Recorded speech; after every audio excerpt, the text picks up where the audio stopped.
Assalamualaikum warahmatullahi wabarakatuh. Berjumpa dengan kelompok kami, kelompok 3, yang mana akan membahas tentang pembelajaran berdiferensiasi, yang mana sudah melihat dari penayangan video dari guru di salah satu sekolah SMP negeri, SMP negeri. Nah, di sini kita akan membahas topik tersebut dengan obrolan santai, yang mana akan kita bahas dengan saya Muhammad Rafadi dan saya Heru Kurniawan. Saya Muhammad Abdul Jilhad. Dan juga akan dibantu dengan teman kita yang akan membahas tentang suatu konsep yang mana nanti videonya akan kita tayangkan di dalam obrolan santai ini. Oke, mari kita buka obrolan santai ini dengan pembacaan bismillah. Bismillahirrahmanirrahim. Semoga obrolan santai kita dapat berjalan dengan santai dan aman. Untuk pembahasan yang pertama, membahas tentang video yang sudah kita lihat di dalam LMS ini. Yang pertama, ini ada konsep-konsep, ada 4 konsep. Yang pertama ada konsep ini membahas tentang apa yang Anda pelajari sesudah melihat dari video tersebut. Yang kedua ada connection ini hal-hal apa yang Anda temukan dalam video berkaitan dengan pembelajaran berdiferensiasi. Yang ketiga ada challenge, di mana challenge ini konsep yang baru saja belum bisa Anda terima atau masih menjadi tantangan. Yang terakhir ada change atau perubahan apa bersikap pola pikir, tindakan yang Anda lakukan jika Anda menjadi guru yang ada di dalam video tersebut. Oke, langsung saja. Yang pertama ada konsep, di mana konsep ini akan dibahas oleh teman kita yang bernama Mbak Iren, di mana sebagai berikut videonya. Assalamualaikum warahmatullahi wabarakatuh. Perkenalkan, nama saya Irina Eka Kristiana dari kelompok 3. Dalam video tersebut, guru menggunakan pendekatan pembelajaran sosial emosional, yang artinya adalah pendekatan yang berfokus pada sosial emosional peserta didik. Ini untuk membantu memahami dan mengelola emosi siswa dan membangun hubungan yang sehat, mengembangkan empati, meningkatkan keterampilan komunikasi, dan belajar cara mengatasi konflik. Di dalam video tersebut, guru berusaha untuk membangun hubungan yang baik agar siswa mampu mencapai pembelajaran yang optimal. Setelah melihat video tersebut, saya mengamati bahwa sebelum pembelajaran dimulai, guru menanyakan kepada siswa kenapa siswa tersebut tidak hadir di pembelajaran sebelumnya. Ini termasuk pembelajaran sosial emosional yang bertujuan dari pembelajaran ini adalah memberikan pemahaman atau nasihat kepada murid atas permasalahan tersebut dan bermanfaat untuk meningkatkan kesadaran peserta didik. Lalu pembelajaran berdiferensiasi ini adalah pendekatan pembelajaran yang mengakui bahwa setiap siswa memiliki gaya belajar, minat dan kemampuan yang berbeda. Dalam metode ini, guru menyesuaikan proses pembelajaran agar sesuai dengan kebutuhan individu peserta didik. Kemudian, guru sebelum memulai kegiatan pembelajaran ini melakukan asesmen diagnostik. Asesmen diagnostik sendiri adalah dilakukan di awal untuk membantu sejauh mana siswa tersebut memahami materi pembelajaran. Tujuan ini untuk membagi berdasarkan kelompok peserta didik dengan kemampuan peserta didik tersebut, yang dimana dibagi menjadi 3 bagian, yaitu yang pertama ke kategori mau berkembang, yang kedua sedang berkembang, lalu yang ketiga kelompok yang sudah mahir. Nah, kelompok memperoleh soal yang berbeda-beda tingkatannya. Di sini guru sebagai fasilitator. Untuk kelompok 1 dibimbing sampai mengerti, kelompok 2 dengan sedikit bantuan, dan kelompok 3 mengerjakan soal dan dikerjakan dengan sendiri-sendiri. Lalu kelompok 1 dibimbing secara detail. Setiap murid harus dipastikan bisa paham hingga dibimbing dengan perlahan-lahan. Lalu kelompok 2 juga diberikan fasilitas yang sama, tetapi tidak sedetail dengan kelompok yang pertama tadi. Dan lalu yang kelompok ketiga merupakan kelompok yang sudah mahir, jadi hanya sekedar menginformasikan jawaban dan terus memotivasinya. Oke, sekian, terima kasih. Wassalamualaikum warahmatullahi wabarakatuh. Oke, itu tadi video dari Mbak Iren yang mana menjelaskan tentang konsep pembelajaran yang ada di dalam video tersebut. Yang kedua, kita membahas tentang hal-hal apa yang Anda temukan dalam video berkaitan dengan pembelajaran berdiferensiasi. Pembelajaran berdiferensiasi itu merupakan pembelajaran untuk memberikan suatu kebutuhan kepada siswa, di mana suatu guru itu dapat memberikan kayak alur atau urutan-urutan pembelajaran yang mana agar guru tersebut dapat melihat karakteristik yang dimiliki siswa tersebut. Semisal dalam kelas ini banyak karakteristik yang dimiliki oleh siswa, seperti ada yang sudah paham ataupun ada yang paham, ada pun yang belum paham sama sekali. Dengan tersebut perlunya adanya pembelajaran berdiferensiasi agar tujuan dalam pembelajaran dapat tercapai dengan baik. Di dalam video tersebut, guru tersebut membuat suatu urutan atau pembelajaran yang baik, di mana tujuan tersebut dibuat secara kelompok.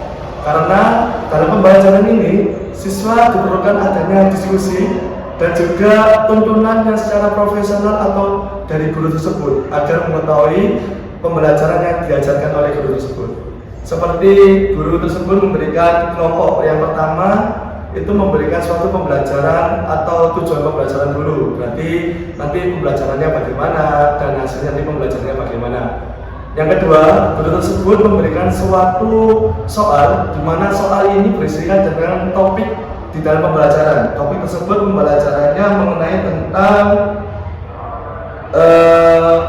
transformasi geometri. Nah, dari soal tersebut dibuat 3 soal. Nah, soal tersebut untuk melihat kondisi atau karakteristik yang dimiliki peserta didik tersebut, Mas. Ya, setelah diberikan soal tersebut, guru melihat dari hasil yang telah dikerjakan oleh siswa tersebut. Tetapi setelah memberikan soal tersebut, guru tidak melupakan memberikan penerapan yaitu SPG. SPG ini bertujuan untuk siswa tidak mudah bosan dalam pembelajaran dan juga tidak tegang setelah diberikan soal 3 yang sangat susah sekali tadi ya Mas ya. Karena kan siswa tersebut kita tidak tahu mana yang baik, yang mampu untuk mengetahui dan mana yang tidak mampu untuk tidak mengetahui. Terus lanjut, setelah dengan SPG, guru tersebut membuat suatu kelompok di mana ada 3 kelompok. 3 kelompok ini ada kelompok 1. Kelompok 1 ini sebagai siswa yang masih belum mahir dalam menguasai materi. Dan yang kedua ada kelompok yang sedang atau sudah mahir, sedang mahir atau lumayan mahir. Dan yang kelompok 3 ini sudah mahir dalam mengajarkan soal tersebut. Nah, untuk kelompok 3, untuk 3 kelompok ini, yang kelompok pertama perlunya adanya pendampingan oleh guru, karena kan di kelompok 1 masih belum mahir dalam suatu pembelajaran tadi ya Mas ya. Nah, makanya guru itu tersebut menuntun bagaimana pengajaran soal yang baik dan juga bagaimana cara menyelesaikan dengan baik. Yang kedua, ini guru tersebut di kelompok kedua ini guru memberikan suatu pendampingan yang biasa saja, tapi cuma menanyakan bagaimana pengerjaannya dan juga memberikan suatu praktek atau model secara mudah atau secara gampang gitu ya, yang efektif, yang mudah memudahkan gitu aja. Kan dia kebetulan sudah paham gitu, lumayan paham. Dan yang kelompok 3 ini guru tersebut cuma memberikan suatu motivasi dan juga menanyakan bagaimana pengerjaan hasilnya dan juga progres-progresnya bagaimana. Itu aja yang di kelompok 3 kan karena sudah main. Setelah dengan memberikan 3 kelompok ini, ternyata guru tersebut sudah membuat suatu proses pembelajaran yang baik dan efektif, karena pembelajaran itu dapat berjalan dengan baik karena masing-masing siswanya itu mendapatkan pembelajaran yang maksimal karena terbaginya 3 kelompok. Nah, karena kan masih banyak pembelajaran di Indonesia ini, kalau orang yang tidak pintar dalam pembelajaran itu mesti ditinggal, dibiarkan gitu aja, mesti mengurusi siswa yang sudah mudeng dalam pembelajaran agar dengan cepat selesai dan cepat dapat nilai gitu aja dalam pendidikan di Indonesia. Tapi secara berdiferensiasi kelompok ini dapat maksimal siswanya menerima pembelajaran dan juga pemahaman yang baik. Berarti lebih merata. Ya, dapat merata itu tadi. Dan setelah dengan adanya kelompok, guru tersebut memberikan suatu kesimpulan nih Mas. Kesimpulan itu pemahaman dalam siswa tersebut tentang pembelajaran yang telah dipelajari, yaitu tentang transformasi geometri. Nah, itu ditunjuk satu persatu karena nanti bukan ditunjuk ya Mas, mewakili kan ya. Satu per anak bisa mewakili kesimpulan dari pembelajarannya. Nah, setelah dengan kesimpulan tadi, guru tersebut tidak lupa membuat suatu itu masih pesan ya, pesan dalam pembelajaran, di mana ada pembelajaran anak tersebut dapat berkembang dengan baik. Nah, pesan tersebut digunakan dengan model dan bahasa yang sederhana. Seperti model itu menggunakan alat-alat yang ada di sekitar, seperti buku itu sebagai model. Anak-anak tersebut akan cepat paham dan juga menggunakan bahasa yang sederhana. Seperti itu mas ya. Dan juga itulah tadi urutan-urutan yang dihasilkan oleh pembelajaran berdiferensi dalam video di LMS ini. Yang saya dapatkan dalam pembelajaran ini ada 2 asesmen ya. Ada asesmen diagnostik. Diagnostik adalah asesmen yang dimana guru ingin tahu keberagaman atau karakteristik yang dimiliki pemahaman dari peserta didik tersebut tentang suatu pembelajaran sebelum diberikan pembelajaran. Yang kedua ini ada asesmen formatif ya. Formatif ini pembelajaran di mana asesmen yang mengetahui perkembangan progres suatu peserta didik dalam mengajarkan pembelajaran tersebut. Tadi kayak bagaimana perkembangan dari siswa tersebut pada saat mengisi pembelajaran tadi, terus kondisinya bagaimana, apakah bisa atau tidak bisa. Yang sumatif kan sebagai akhir mas, tapi di sini kan tidak ada akhir dari sumatif. Berarti hanya ada 2 saja, ada diagnostik dan juga ada formatif. Ya, seperti itu yang bisa saya sampaikan tentang konsep pembelajaran berdiferensi. Yang ketiga ada konsep hal baru apa yang belum bisa Anda terima atau masih menjadi tantangan ya dari pembelajaran yang ada di video LMS ini. Nanti bisa dijelaskan oleh Mas Heru ya, tentang video tersebut. Monggo Mas Heru, ini untuk kesana ini gimana tentang video? Ya, jadi kita memahami dulu tujuannya dari challenge ini adalah menemukan hal yang tidak bisa kita terima, menemukan hal yang tidak bisa kita terima dan akan menjadi sebuah tantangan, dan tantangan itulah yang akan kita gunakan untuk mewujudkan sebuah hal baru tersebut ya. Jadi setelah saya mengamati sebuah video tersebut, saya mengangkat sebuah cara guru memberikan seperti pembiasaan berupa membudayakan membaca Al-Quran. Nah, itu menurut saya itu sudah bagus, di mana menanamkan kepada siswa-siswa tersebut untuk lebih mengenal tentang agama Islam dengan membaca Al-Quran beserta makna-maknanya. Nah, tetapi dalam pandangan saya hari ini justru berbalik. Dalam pandangan saya ini merupakan hal yang belum bisa saya terima. Kenapa? Ya, jadi kita kan melihatnya itu di SMPN Negeri 4 di daerah Sulawesi Selatan, tepatnya di Kabupaten Goa. Di Kabupaten Goa itu Kabupaten Goa Sulawesi Selatan ya. Kita bisa melihat dari demografinya bahwa di Sulawesi Selatan mayoritas penduduknya itu 88% merupakan agama Islam dan sisanya adalah beragama selain Islam. Nah, berarti menunjukkan bahwa di sana itu tidak hanya Muslim saja, tetapi ada juga agama-agama yang lainnya. Nah, menurut saya ini juga ditinjau juga dari website sekolah kita, bahwasannya di SMPN 4 ini tidak sepenuhnya beragama Islam. Nah, bisa juga ada yang beragama selain Islam, itu ada 2 ya, ada yang beragama Kristen, ada yang beragama apa itu saya sudah lupa. Nah, dari situ bahwa kalau kita membiasakan, membudayakan membaca Al-Quran beserta maknanya, itu sangat tepat untuk anak-anak ya, untuk siswa yang beragama Islam. Tetapi kurang tepat sasaran untuk siswa yang non-Islam. Nah, Jadi mungkin bisa disederhanakan saja kalau dalam saya, yaitu tantangan kedepannya cukup dengan membaca doa sebelum dan sesudah belajar menurut keyakinan masing-masing. Kemudian juga bisa dibiasakan membaca doa sebelum dan sesudah makan. Nah, mungkin dari situ mungkin lebih mengena ke semuanya, baik yang Islam maupun yang non Islam. Ini juga sama-sama mengedepankan seperti nilai-nilai ketuhanan yang Maha Esa. Nah, jadi ini merupakan tantangan ke depan bagaimana kita sama-sama menjalankan ibadah tidak hanya dengan membaca Quran, tetapi juga intinya kita bisa mengenang semuanya. Itu dari cara membudayakan membaca Al-Quran itu yang menjadi tantangan saya.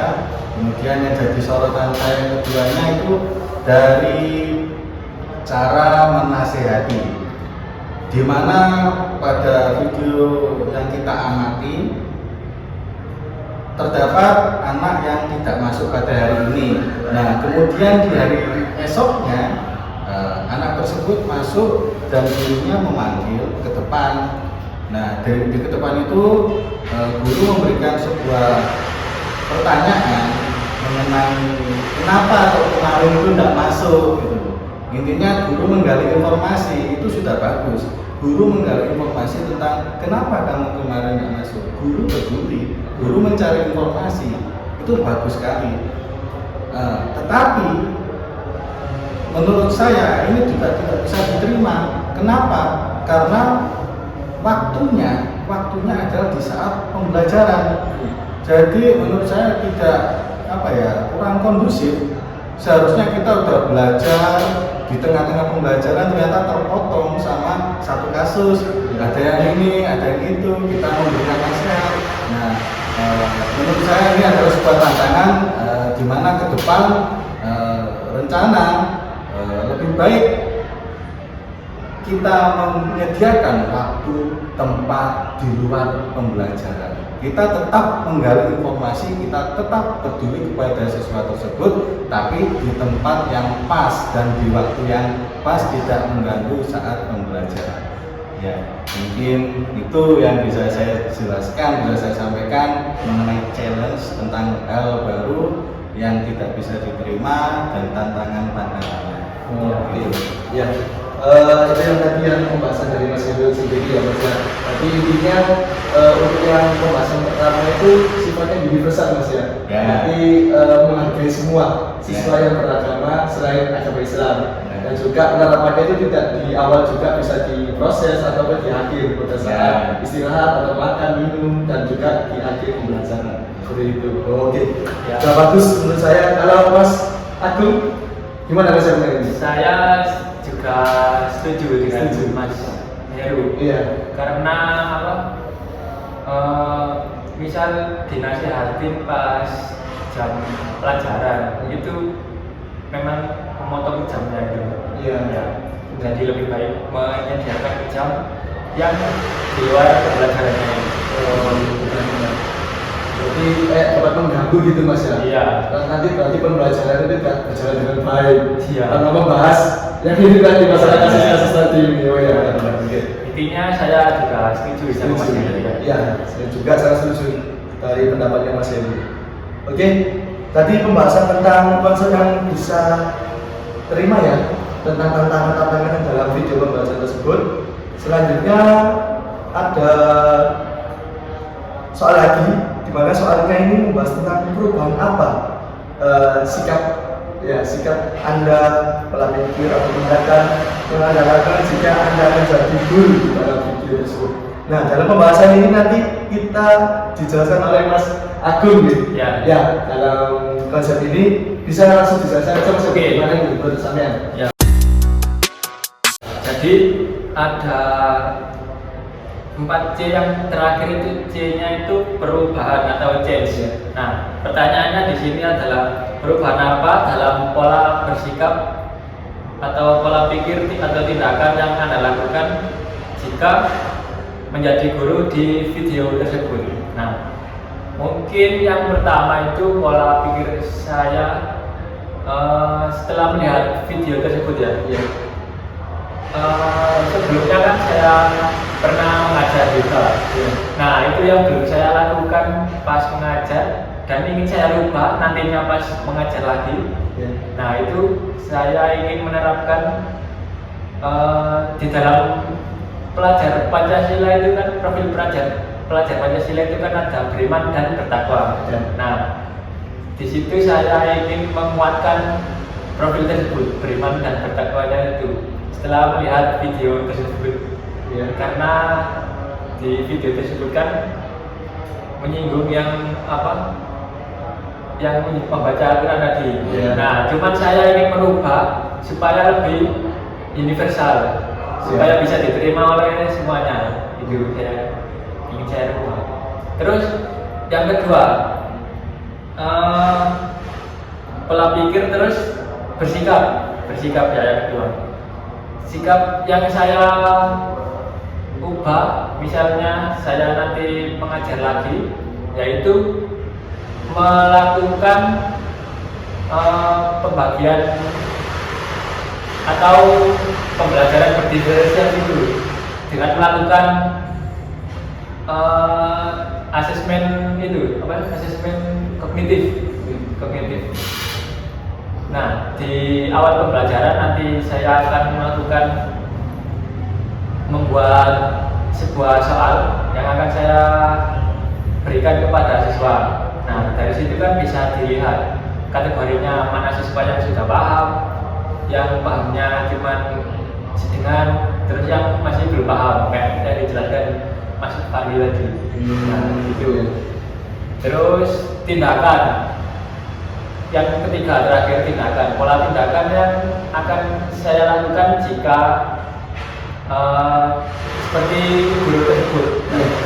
Itu saya lebih melakukan tindakan merubah. Dulu saya mengajar cuman hanya sebatas kayak mengajar yang monoton gitu. Menurut saya dulu saya mengajarnya itu polanya monoton. Nah, sekarang saya ingin merubah setelah melihat video tersebut dengan setelah dibagi kelompokkan tadi. Nah, itu di siswa yang kurang paham, nah itu nanti akan saya tuntun supaya lebih paham gitu. Nah, terus yang siswa yang sedang tadi juga saya tuntun, cuman nggak terlalu. Masih dalam pantauan. Nah, terus yang sudah sangat paham, cuman saya lihat aja, terus saya kasih motivasi supaya lebih semangat belajarnya gitu. Nah, mungkin itu aja pola perubahan yang akan saya lakukan ke depannya setelah melihat video pembelajaran tersebut. Mungkin Mas Fandi ada itu? Pendapat saya sangat baik sekali Mas ya. Soalnya ini penerapannya yang membuat pembelajaran ini dapat efektif. Yang menurut saya Mas ya, saya bagus sekali karena kita sudah menjelaskan tentang tadi pembelajaran yang mana tentang Pancasila tadi, profil Pancasila. Nah, ini pembelajaran yang sangat baik juga dalam memberikan pembelajaran kepada peserta didik. Menurut saya sudah bagus dan dapat dilaksanakan dengan baik. Semoga kita dapat belajar dari sini Mas ya tentang pembelajarannya dan dapat berubah. Dari Mas Heri sendiri gimana Mas? Kalau dari saya sangat setuju sama Mas Agung. Bagus sekali. Mas Agung ini ternyata sangat detail ya, sampai ke akar-akarnya, yang tidak bisa pun diberikan bimbingan yang ekstra, lebih mendalam, lebih detail, sampai benar-benar anaknya ini bisa. Nah, ini luar biasa. Dan yang sedang pun tidak lepas dari pantauan, luar biasa. Dan yang paling bisa pun juga sama, masih ada tindakan keberlanjutan. Jadi tidak dibiarkan ya, tetap memotivasi, luar biasa. Ini bisa ditiru ke depannya juga, merupakan sebagai rancangan yang luar biasa sebenarnya, memudahkan lah, Memudahkan. memudahkan dan merata berjalan semuanya dalam belajar bersama. Luar biasa. Jadi obrolan kita ini semoga kebutuhan siswa-siswa dapat terpenuhi Mas ya. Ya. Ya, karena masih belum terpenuhi ya nanti Ya, kita bahas ya. masih. Yang biasanya ditinggal sama gurunya, Ya. yang biasanya nggak ditinggal sama temennya karena Ya. merasa bodoh, Ya. ini merasa pintar disendirikan gitu. Beda-bedakan ya gitu. Nah, dari sini kita sebagai guru dapat membantu untuk mendapatkan solusi atau jawaban agar peserta didik itu dapat terpenuhi kebutuhannya seperti itu. Ya, ya. Oke, alhamdulillah obrolan santai kita dapat berjalan dengan baik dan membawa hasil yang semoga hasilnya ini dapat kita pakai masa di Ya. dunia pendidikan besoknya. Ya, itu yang bisa kita sampaikan dengan obrolan santai masalah 4 konsep yang ada di video LMS ini. Begitu saja kita akhiri Mas Maun ya, kita akhiri. Saya dari kelompok 3 meminta maaf bila ada salah kata, perilaku dan ucapan mohon dimaafkan. Saya akhiri. Wassalamualaikum warahmatullahi wabarakatuh. Sampai jumpa di video selanjutnya.